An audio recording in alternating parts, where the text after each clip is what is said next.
Lakers owner Jeanie Buss thought Russell Westbrook was the Lakers' best player last year.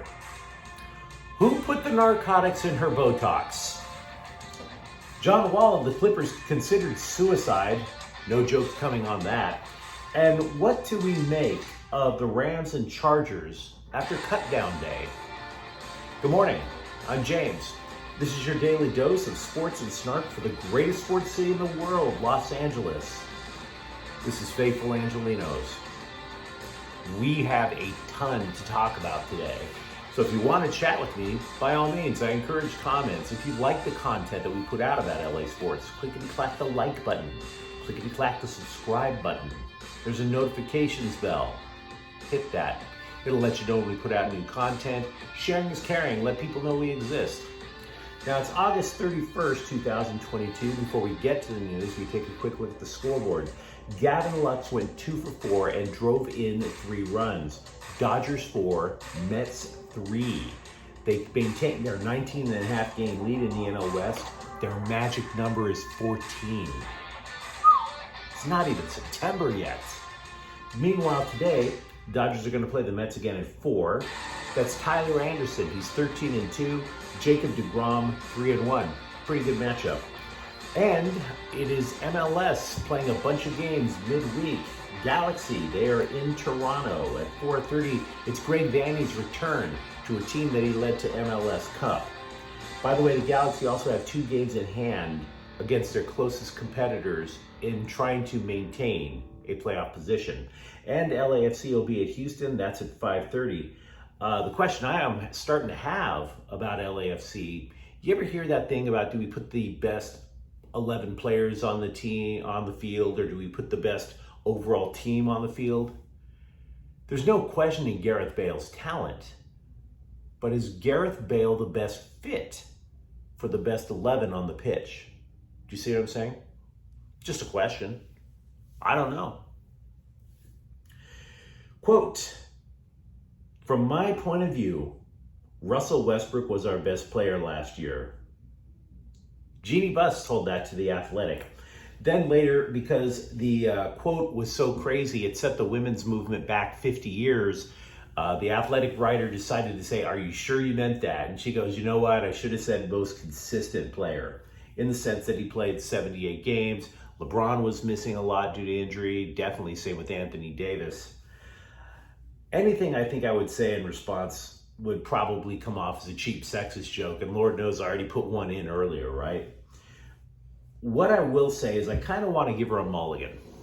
This whole men versus women, who knows about sports kind of crap, because she got LA their 17th title.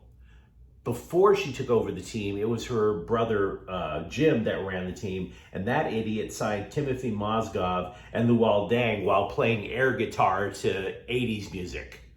So he didn't know what the hell he was doing. At least Jeanie Buss cares. And at least she's actually chatting with people who definitely are more in tune with the game than you and I will ever be. Phil Jackson and Magic at least know the game. Side note, which I thought was compelling about the Lakers, one of the reasons LeBron is, they wanted to keep him in LA was because the idea of passing the torch from one Laker to another, the points, career points record. LeBron James would need to average 16.2 points per game if he plays all 82 games to pass Kareem Abdul-Jabbar for the greatest all-time scorer. He's not going to play 82, but a player of LeBron's caliber, it seems like it's a pretty low bar to clear. New Clippers point guard John Wall said that he has considered suicide in the past couple of years. And it was, if you look back on it, at the whole thing objectively, you could see why the guy was having a rough go of things. He's played only 40 games in the last three seasons for a variety of reasons. Injuries to his Achilles, for example. COVID, the COVID lockdowns on top of it. A money dispute with the Houston Rockets. His mom dies of breast cancer. His mom's barely older than I am.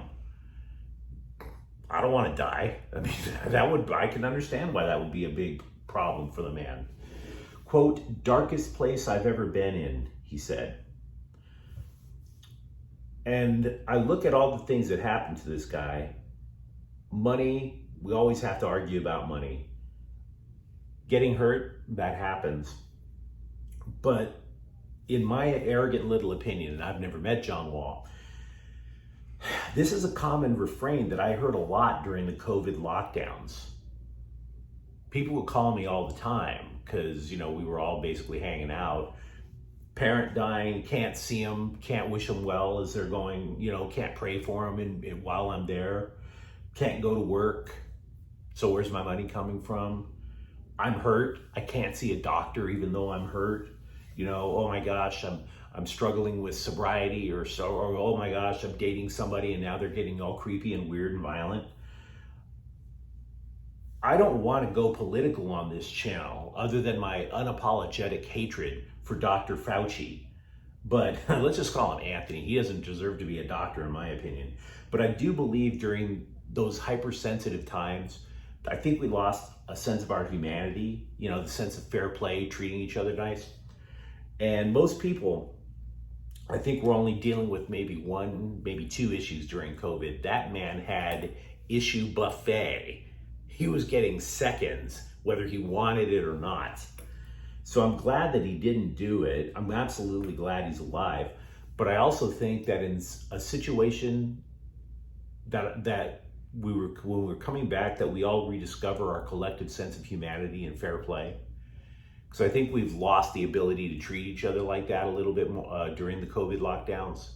I think we have to rediscover that. My own little 2 cents. Other than the obvious that I'm glad he didn't go through with it. 3 undrafted rookies have made the Rams roster. Wide receiver Lance McCutcheon of Montana State. 15 catches in 3 preseason games will probably make a name for yourself. And a couple of linebackers, Jake Hummel, who had 22 combined tackles, and Keir Thomas, who had 5 tackles and a sack. There was only one really surprise cut from the Rams yesterday. That would be wide receiver tight end Jacob Harris, a 4th-round pick from 2022.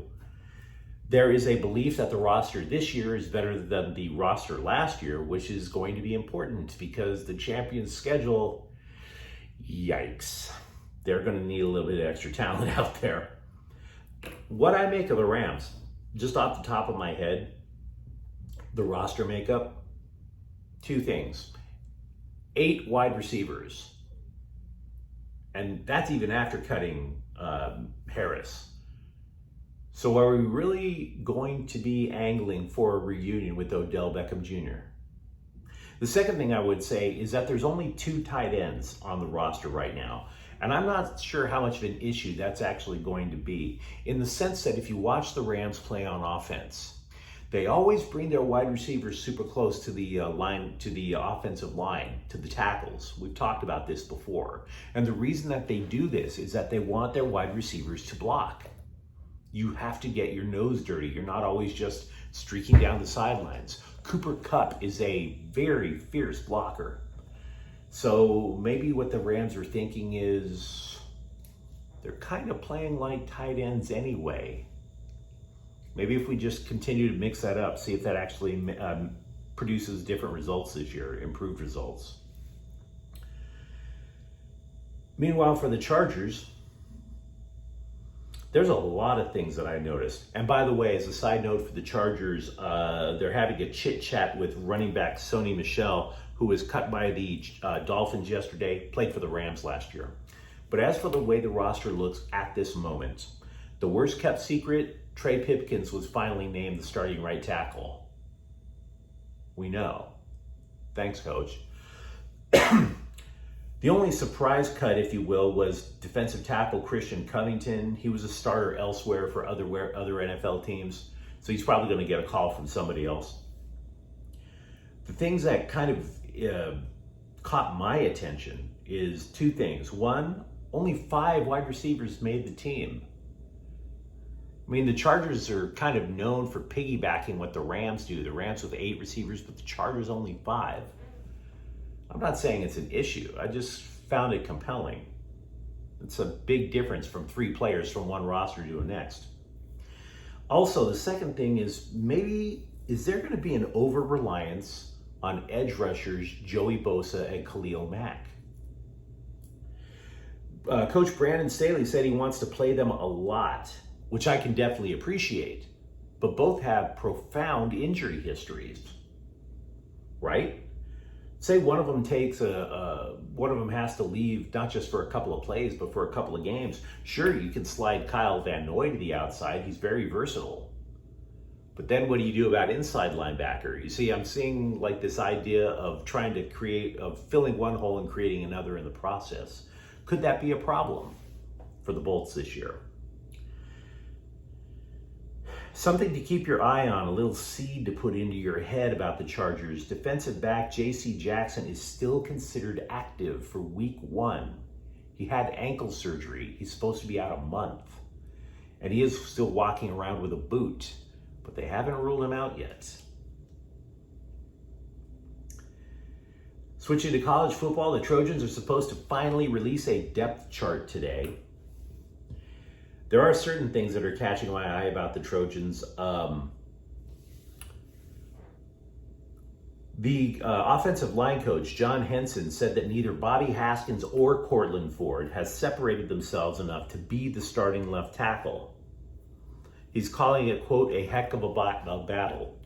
Unfortunately, we don't know if that means that both of them kind of stink and they're trying to figure out which one stinks less, or if they're both just crushing it. We don't know which one they're going to put out there.